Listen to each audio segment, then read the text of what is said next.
Now to some breaking news in Northeast Everett. King 5's Tony Black is there. Tony, tell us more.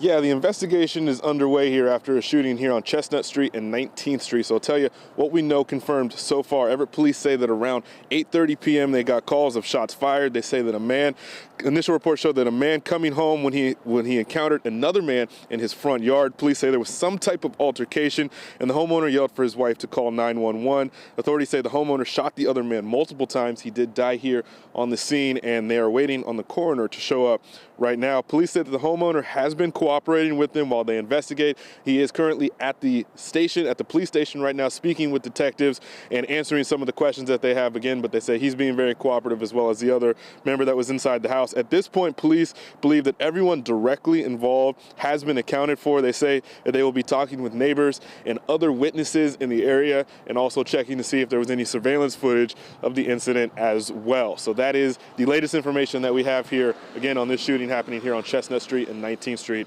here in North Everett. So for now, I'll send it back to you guys. Tony Black, King 5 News. Tony, thank you.